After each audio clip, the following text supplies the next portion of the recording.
3 ممنوعات في العلاقات لو إحنا عايزين العلاقات دي تستمر، وتكون مع ناس العلاقة معاهم صحية، العلاقة معاهم تزودنا مش تنقصنا. اسمي رونق، وجاية النهارده أقول لكم على 3 حاجات بجد ما تعملوهمش أبدًا لو أنتم عايزين تبقوا في علاقة صحية مع ناس كويسة وتجذبوا الناس الكويسة مش الناس الاستغلالية أو الناس التوكسيك. أول ممنوع في العلاقة هو التمسك الزيادة بالشخص، سواء كانت علاقة حب، سواء كان علاقة صداقة، سواء كان علاقة إخوات، حتى الإخوات، حتى القرايب. التمسك الزيادة عن اللازم بالشخص، إحساس الشخص ده معايا إن أنا خايفة لا يهرب مني، مش مدياله مساحته، مش مدياله كده الحرية بتاعته في العلاقة اللي بينا، مش اللي هو مع السلامة في داهية، ولا إن أنا أبقى ماسكة فيه قوي، لأن ده بيقرب لنا الاستغلاليين. يعني هو بيعمل 3 حاجات. أول حاجة إن لو شخص استغلالي فعلا، وعادي وارد جدا إن شخص استغلالي ده يكون أقرب الناس لينا، وارد جدا إن الشخص الاستغلالي ده يكون شافنا من بعيد وحس إن إحنا ننفع نستغل وقرب مننا، فبيقرب لنا الاستغلاليين، الناس اللي هم عارفين إنه مهما هيأذوا، مهما هيجوا علينا، هنفضل متمسكين بيهم عشان إحنا خايفين لا يسيبونا ويمشوا. ساعات بتبقى مشاكل بقى من زمان، تم التخلي عننا، الناس ما كانتش بتقعد في حياتنا كتير، فده يعمل كده. بدل ما اعمل كده اعالج المشاكل دي جوايا، يعني اروح اتعالج بدل ما ادمر علاقاتي الجايه بكتر التمسك بيها. يا اما الحاجه التانية اللي هيعملها ان هو هيعلم الناس اللي في حياتي الاستغلال، وخصوصا لو هي جواها يعني حته مش كويسه كده. وما اكتر الناس دي، يعني احنا مش بنتعامل مع ملائكه، احنا بنتعامل مع بني ادمين عادي، واغلب الناس جواها مشاكل للاسف. ممكن ما يكونوش اشرار بس جواهم مشاكل. هيعلم الناس دي ان هم يستغلوني، هيبقوا عارفين كويس قوي ان هم لو ضغطوا عليا كمان هطلع كمان، لو جم عليا كمان مش هقول لا، هخاف على العلاقه دي تفشل. لكن لما شخص يبقى حاسس ببراح، دايما تحس ان هو اللي بيقرب بمزاجه. والحاجه الثالثه، لو انا فعلا مع شخصيه كويسه بقى، الناس الطبيعيه المفروض ما بتحبش حد يقيد حريتها. لو احنا مع ناس حاسين ان هم ماسكين فينا زياده عن اللازم بطريقه تخنق، الانسان بالفطره بيقدس حريته، هنحس احنا عايزين نهرب او نجري. وعايزه اقول لكم ان المساحه الصحيه دي بتعمل انجذاب برضو صحي، مش تعلق مرضي، ولكن انجذاب صحي بين الطرفين، كل واحد بيبقى حاسس ان التاني مديله مساحته. تاني ممنوع في العلاقات اللي احنا عايزينها تستمر في حياتنا، ان احنا نبطل نعمل اختبارات ساذجه واختبارات سامه للناس اللي حوالينا. لما يكون حد عنده شويه اضطراب في التعلق، يعني مثلا تعلقه بالناس اللي حواليه، او النمط بتاعه في التعامل مع الناس القريبين منه بيبقى فيه مشكله، يا اما بيكون متعلق بيهم زياده قوي او قلقان قوي لا يبعدوا عنه، او مثلا بيتجنبهم وخايف منهم، او ملخبط ومش عارف هو عايز ايه من الدنيا. ساعات كده بعض الناس بيقوموا عاملين اختبار اللي هو ايه، اما ابعد كده شويه، اما اختفي شويه، اما اعمل جوستنج كده واشوف هل انا الشخص ده لسه بيحبني، هل انا لما اجي على الشخص ده برضو هيقرب مني، هل لما ابعد هو اللي هيجي يكلمني، فاتاكد ان هو بيحبني فعلا. ده اختبار اهبل، مهما حد يقول لي ومهما الناس تقول لكم تعالوا نتجنب شويه الناس ونختبر حبهم لينا ونعمل جوستنج بقى، او ان هو ان احنا نختفي كده زي العفريت ونطلع تاني ونشوف لسه بيحبونا ولا لا. والاختبارات الساذجه دي ما بتطلعش غير من ناس عندها مشاكل في التعلق بالناس التانيه. طالما ما فيش حاجه او ما فيش خلاف يستدعي ده ما ينفعش انه يحصل. لازم نتعامل مع العلاقات اللي في حياتنا باحترام، وخصوصا لو العلاقات دي مع شخصيات محترمة. الشخص المحترم، الشخص الآمن نفسيا، الآمن في علاقاته، الشخص الحلو اللي هينفعكوا والعلاقة معاه ممكن تعمر على المدى الطويل، ده بالنسبة له علامة خطر أو علامة استفهام. انت بتعمل كده ليه؟ ممكن شوية ما ياخدش باله، وخصوصا لو شخص آمن جدا في العلاقات غالبا في الأول هيطنش أو مش هياخد باله، بس بعد كده هيبتدي يلاحظ اللي انتوا بتعملوه ده، وهيبتدي يرجع خطوة لورا، وده مش في مصلحتنا زي ما قلنا. طيب في يا روناء ناس بتعمل كده وعلاقاتها بتنجح وبيتجوزوا فعلا وبيرتبطوا فعلا.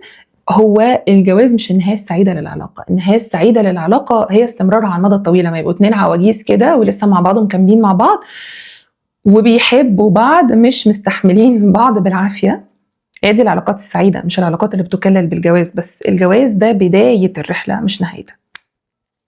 طيب الثقافة دي جات لنا منين؟ جات لنا من بره، من الكاجوال ديتنج، اللي هو العلاقات الطياري دي، اللي هي مثلا حد يقعد مع حد شهرين 3 ويسيبوا، بوي فريند وجيرل فريند يقعدوا مع بعض كام سنة ويسيبوا بعض. فالنصايح دي جات لنا بالطريقة دي. فسواء العلاقات كانت عاطفية راجل وست، أو العلاقات كانت اتنين أصدقاء، اتنين صديقات، اتنين إخوات، ما ينفعش أبدا نتصرف بالطريقة دي. وخصوصا لو النية من وراها أنا بختبر وبشوف الشخص ده هيعمل إيه لما أنا أعمل له جوستنج أو أختفي.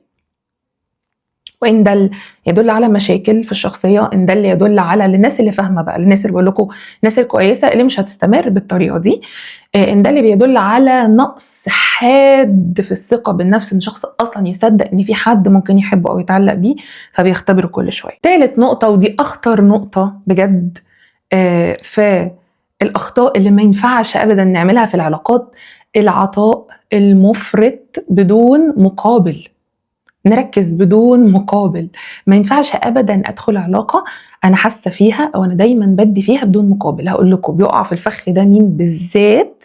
بالذات الناس الطيبه قوي، والناس اللي ممكن تبقى واصله كمان لمرحله السذاجه، والناس اللي اتعودت على البير مينيمم، الناس اللي اتعودت على اقل القليل.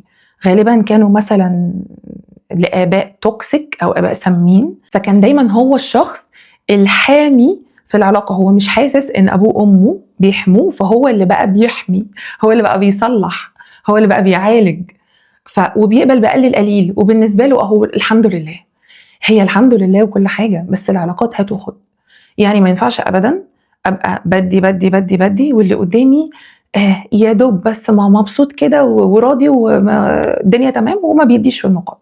لا، والانقح بقى الاوحش ان ساعات بندي وحتى الامتنان حتى الشكر ما بتاخدوش. يبقى انا استمر في العلاقات دي ليه؟ اصل هو طيب. لا، هو استغلالي، هو مش طيب. هو لو طيب، هو لو انسان كويس كان هيدي زي ما بياخد. طيب زي بالظبط ازاي يعني العطاء ممكن يبقى ازاي بالتبادل؟ ممكن انا اكون اعلى من الطرف الثاني في العلاقه، سواء علاقه عاطفيه او علاقه مش عاطفيه، مثلا ماديا. فانا ممكن ادي حاجه بالقدر الفلاني، بس انا ببقى شايفه ان الطرف التاني ده بيبذل مجهود عشان يجيب لي حاجه، ولو حتى شبه الحاجه اللي انا جايبها له دي من بعيد، ولو ارخص منها، بس انا شايفه انه ده اللي يقدر فعلا انه يعمله من قلبه. وما بخصش بالذكر شويه في الموضوع ده العلاقه بين الراجل والست. لازم الراجل بصراحه يكون هو اللي بيدي اكتر ماديا للست في العلاقات، او بنسبه كبيره. ده اللي العلاقات بتمشي بشكل صحي عليه. انما مثلا ده الكلام ده لو في علاقه صداقه او كده. طب انا بدي حب وقلبي دايما على الشخص ده وبتاعه، بلاقي في المقابل برود، بس هو ما بيأذينيش، بس بارد، ما بيدينيش زي ما بدي. لا معلش، نستوب كده ونفكر العلاقه دي صح وتكمل ولا لا، او العلاقه دي هتبقى في الصفوف الاولى ولا في الصفوف الاخيره ولا في النص ولا فين بالظبط، عشان ما نبقاش احنا بندي على الفاضي. وهقول لكم دلوقتي ليه. الناس جهازها العصبي بيتعود على الاشياء. يعني مثلا انا واخده طول الوقت ان انا اسمع صوت عربيات في الشارع، فبعد شويه هيبتدي لو حد جاي يزورني، انا مثلا ساكنه في مكان فيه صوت عربيات جامد في الشارع او في شارع رئيسي او كده، وجي حد يزورني مره، انا مش هبقى سامعه الصوت زيه. ليه؟ انا ودني شغاله بس جهازي العصبي اتعود على الصوت ده وابتدى يكنسله. فالناس اللي بتبقى دايما في علاقه مع حد هم بيدوا له هو ما بيديش، بيبتدي حتى مع الوقت مبقاش ممتن. جهازه العصبي بيتعود على المكافآت، خلاص ما بقتش بتهزه، ما بقتش بتشعره بالامتنان، ما بقتش بتشعره بالشكر، او ان المفروض يقول شكرا. وده فيه خطوره رهيبه في ايه بقى؟ ان الشخص المعطي قوي زياده عن اللازم بيتحول حرفيا لاداه، مش بيبقى بني آدم، بيتحول حرفيا لأداة. لو العطاء مش متبادل، الشخص اللي بيدي بس ده بيبقى زي كأنه كنبة مريحة، كرسي مريح، ATM مثلا. طيب الشخص التاني ده لو لقى كنبة أريح، كرسي أريح، ATM فيها فلوس أكتر، هيستغنى عننا او يحطنا على رف يمكن يحتاجنا كده وقت عوزه ولا حاجه. فهي الموضوع بديهي جدا، ولكن بيغيب زي ما قلت لكم على بعض الناس الكلام ده. ليه؟ علشان اسلوب تربيه غلط، علشان طيبه زايده في عالم مش طيب. احنا في دنيا مش طيبه، الدنيا قاسيه وصعبه، ولو احنا اتعاملنا معاها بسذاجه زياده عن اللازم وطيبه زياده عن اللازم، مش بقول ابدا ان احنا نبقى داخلين علاقات متحفزين وعاملين كده بقى اللي هو ايه، انا مستنيه اللي قدامي يغلط خالص. انا ايه اللي يعرفني العلاقه دي مش استغلاليه؟ لما العطاء يبقى متبادل. ايه اللي يعرفني ان الشخص ده كويس؟ لما انا وهو ما بنعملش لبعض جوستنج، او انا ما نختفيش فجاه ونرجع فجاه بدون مبررات وبدون اسباب والكلام ده. ايه اللي يعرفني ان العلاقه دي كويسه؟ ان مفيش حب امتلاك وانا مش ماسكه فيه زي اللازم. لو انا ماسكه فيه زي اللازم يبقى المفروض اشوف مشاكل التعلق عندي دي واحلها ازاي، وهو كمان مش ماسك فيا وكاني حاجه خايف يهرب منها. لا، ده كده مش حب، ده كده تعلق ممكن يأذيني ويأذيه.